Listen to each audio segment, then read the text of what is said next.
Good morning. Welcome to the First Unitarian Universalist Church of Richmond. My name is Janine Daniels, and it is my honor to serve on your board of directors. To those of you who may be new to us, and to those members and friends tuning in from near and far, welcome. We are so grateful to be able to have this opportunity to connect and fellowship with you. We are a community of many faith journeys and beliefs, committed to being deliberately diverse and fully inclusive. We want you to know that whoever you are, you belong here. As we continue to work together to put our principles and our values into action to build beloved community, let us not relent in our quest for justice. Let us not allow our courage or our commitment to fade in the face of hardship, tribulation, or hatred. Let us continue to side with love together. Thank you so much for being with us today. May this be a comforting, centering, and restorative moment for you. If you are new to Unitarian Universalism or would like to learn more about our congregation, we invite you to visit our website at richmonduu.org, join our Facebook group, or send us an email at membership@richmonduu.org. You can also watch past recorded services on YouTube. Just search Richmond UU and you'll find our channel. Make sure to subscribe. As a reminder, please do not hesitate to reach out to our staff or our care team if you're in need. And please join us for coffee hour after the service and our Sunday morning book discussion. Also, be sure to log in to the services early to catch all of the preceding announcements and contact Margaret Rush to receive church emails if you do not receive them. We hope that you have enjoyed in the emails all of the information provided in the communications, such as virtual events, actions, and finance updates. Thank you all for being such a generous congregation committed to our mission. Thank you again for spending this time with us today. Be well. Hello, everyone. I just want to express my gratitude to members and friends of First UU for your continued support. I missed celebrating the holidays with many of you this year because of COVID. Thank you for giving me this space so I could spend this time with my family. The kids were excited with the gift under the tree, and I enjoyed seeing them so happy. Thank you for making this possible. I want to give you a little update. Initial announcements from the new administration are movement in the right direction. Things are looking more hopeful for me and my family. So please keep us in your hearts and prayers. If you want to learn more about my situation, you can follow me on Facebook and Instagram at Hands of Abby. Thank you.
Good morning and welcome.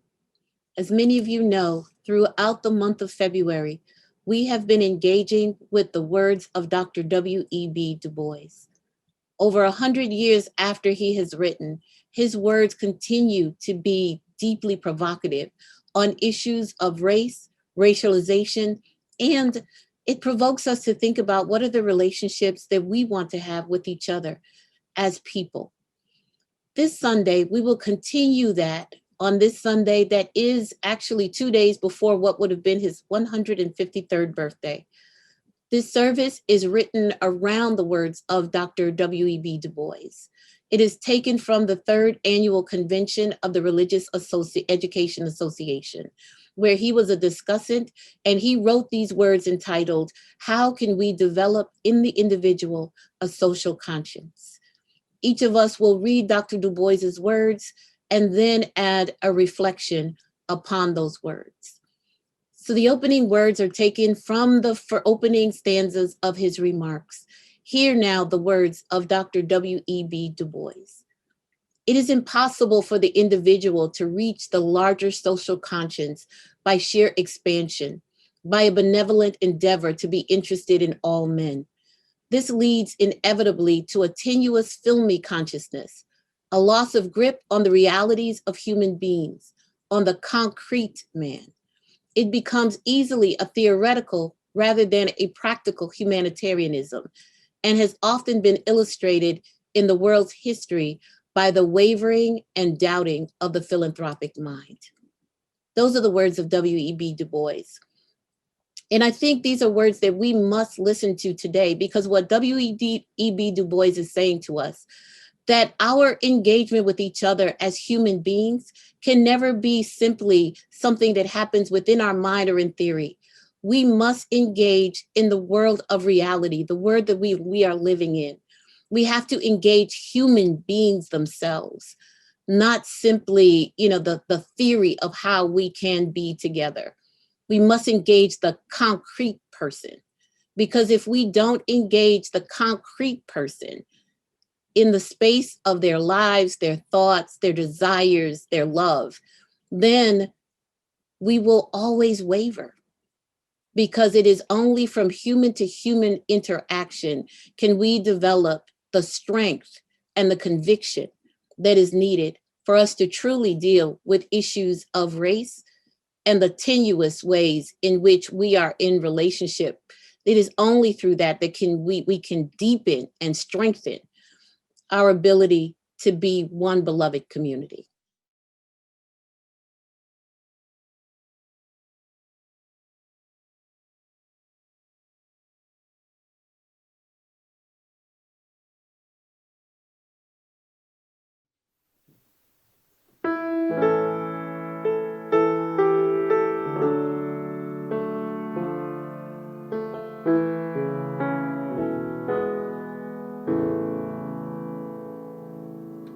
Why should I feel discouraged?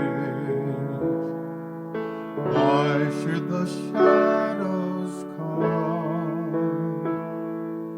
Why should my heart be lonely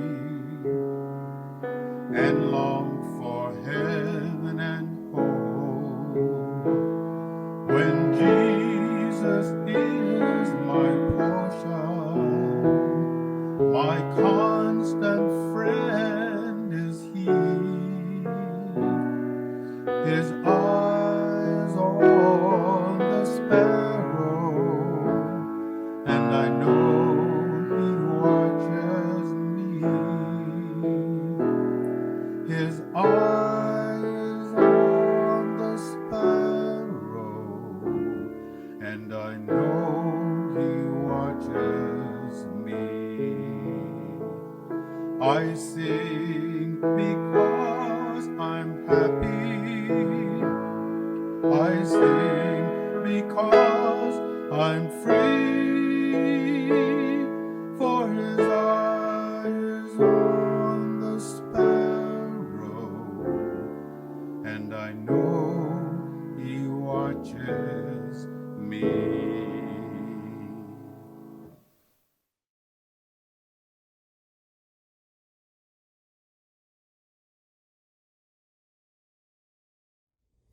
We can only be interested in men by knowing them directly, thoroughly, intimately. And this knowing leads ever to the greatest of human discovery, the recognition of oneself in the image of one neighbor, the sudden, startling revelation. This is another me that think as I think, feels as I feel, suffer even as I suffer. This is the beginning, and the only true beginning, of the social consciousness. Do you know me? Do you really know me? Do you know my passions, my values, my convictions, my likes, my dislikes? Do I know who you are? DuBois reminds us in the passage that I've read that when we get to know each other thoroughly, directly, and intimately, we develop a deep personal relationship. We will have that revelatory discovery of seeing ourselves in each other's image. When that happens, it is only then our social conscience, a sense of responsibility or concerns for the problems and injustices of society, will begin. Having a social conscience demands that we have compassion, empathy, consideration, and love for each other. Only when you feel the weight of my oppression and I feel the weight of yours, then we can fight all kinds of discrimination. Only when we both are experiencing economic hardships, we can fight an unjust capitalistic society. Only when we both suffer from the pain and heartache of white supremacy or institutional racism, then and only then we will move heaven and earth to dismantle it. I can honor your inherent worth and dignity, and you can honor mine.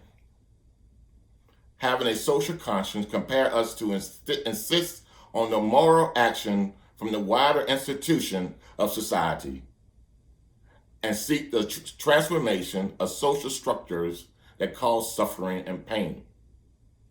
Having a social conscience can only generally begin when we get to know each other, when we really get to know each other.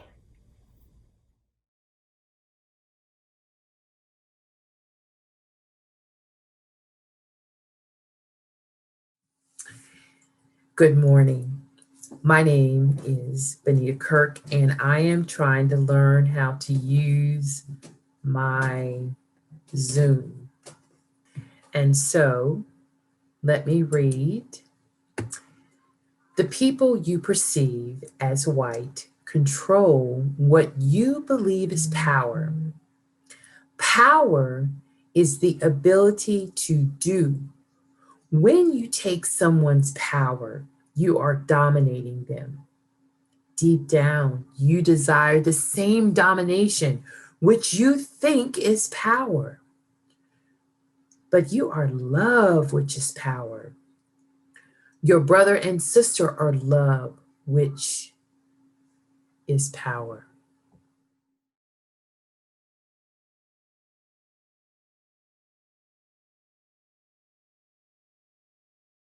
This is the beginning, and the only true beginning, of the social conscience. But it is the beginning and not the end. If followed up with real interest and determination, it must lead next to the discovery and realization of the stranger, to something at first subtle and fleeting, then shadowing into strength and reality that tells us, here in my neighbor stands things I do not know, experiences I have never felt, depths whose darkness is beyond me, and heights hidden by clouds, or perhaps rather differences in ways of thinking and dreaming and feeling, which I guess I'd rather than know, strange twistings of soul that curve between the grotesque and the awful.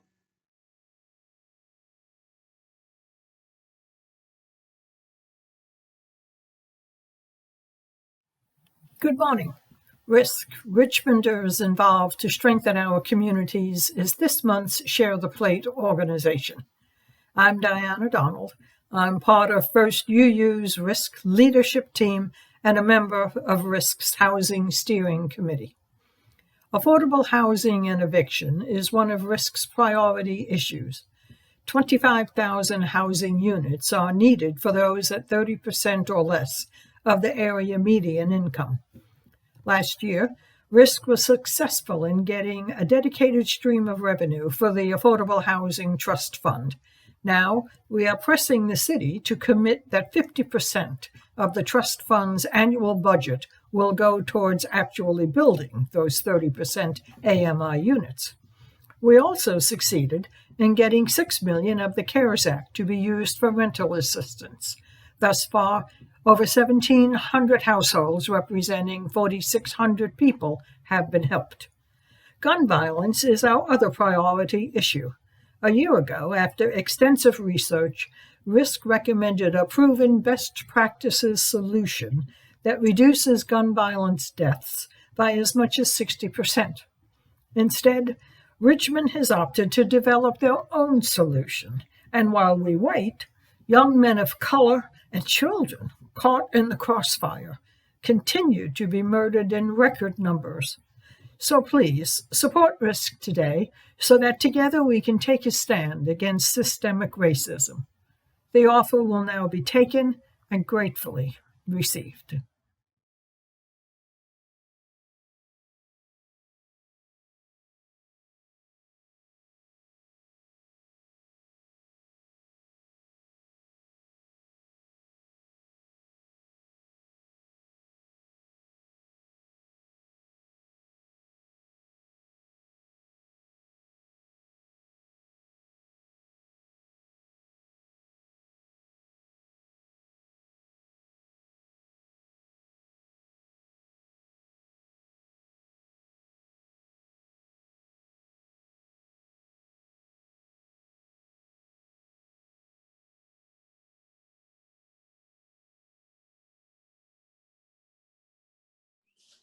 Dr. DuBois states, "But to them that persevere, to them that say, I do not just comprehend why a working man loves to get drunk, or why a housemaid buys curious hats, or why a Negro basks lazily in the sun. These and yet greater things I do not understand. And yet I will, in God's truth, seek to know all this and more."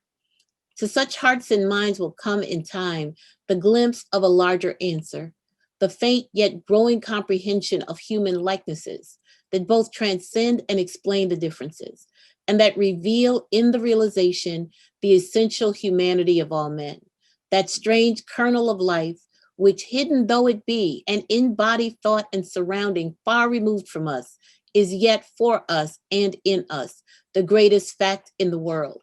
Once this is recognized, then comes the only practical synthesis in this world of self-sacrifice and self-development, the recognition of myself as one of a world of selves, not as all, but as one, not as nothing, but as one.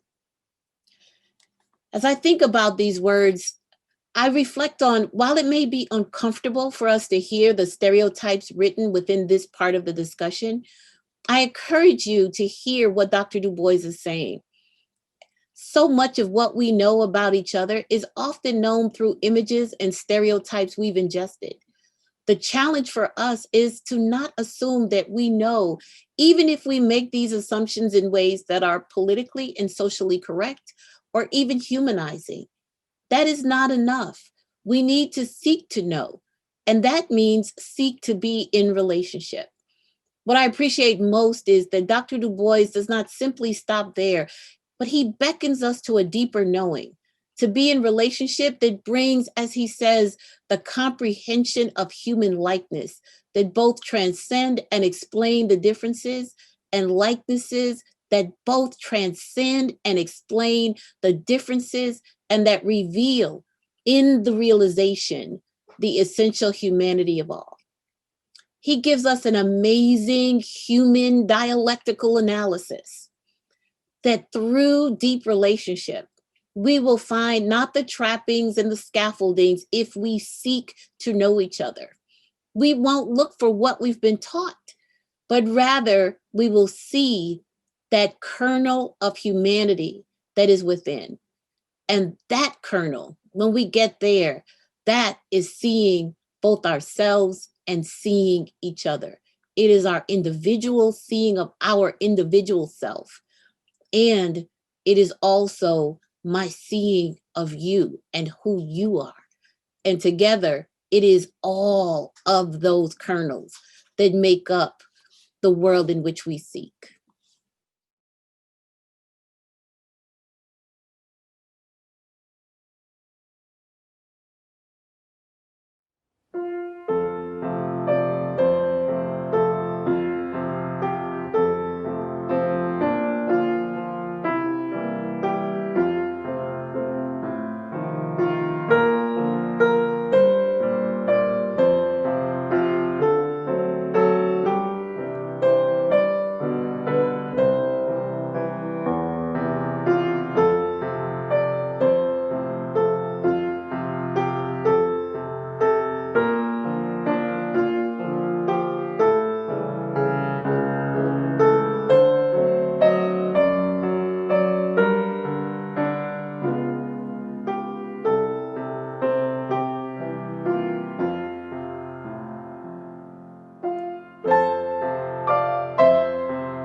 Hither the social conscious must, without wavering, without compromise, in a world of men, even of differing and different men, we cannot, on account of cowardice, treat any of these men as less than men.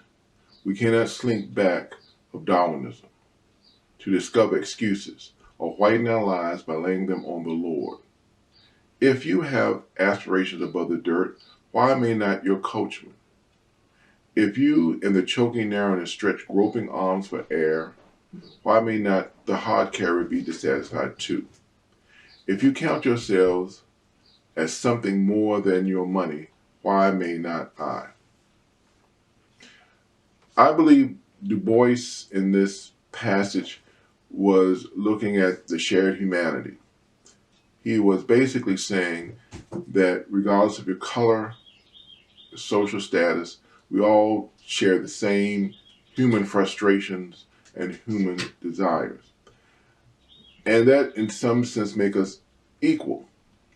And he said this at a time when social Darwinism was at its height, that there were certain people believe that due to evolution that some men were more superior than others. So you can't use that as an excuse. We all are the same. You can't blame it on God. God didn't create some men superior than others. We all share the same humanity. Men, women, African American, white, black. So this is what this passage means to me.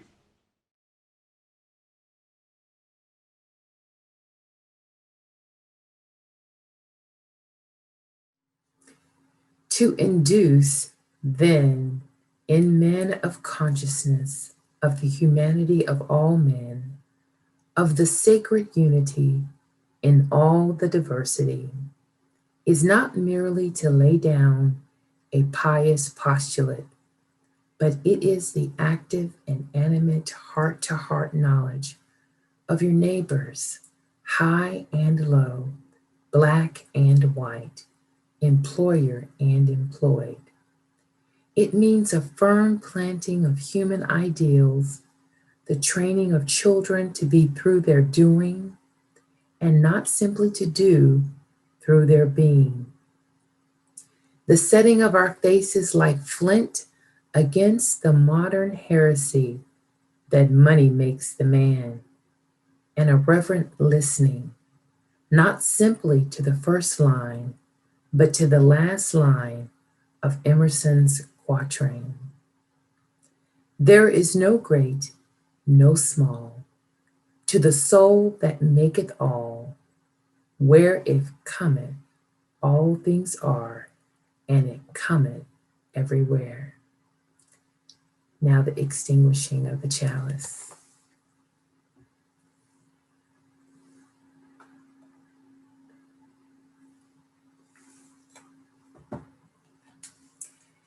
May love live in your heart today and forever. Amen. Ashe.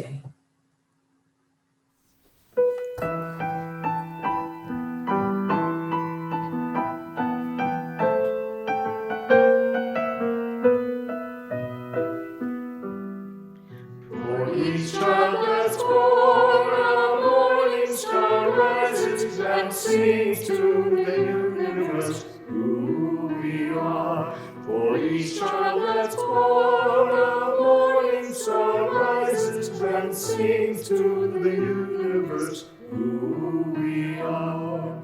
We are our grandmother's breast, and we are our grandfather's dreamings. We are the breath of our ancestors. We are the Spirit of God. We are mothers of courage and fathers of time. We are daughters of dusk and the sons of great visions. We're sisters of mercy and brothers of love. We are lovers of life and the builders of nations. We're seekers of truth and keepers of faith. We are makers of peace and the wisdom of ages. We are our grandmother's breast, and we are our grandfather's dreamings.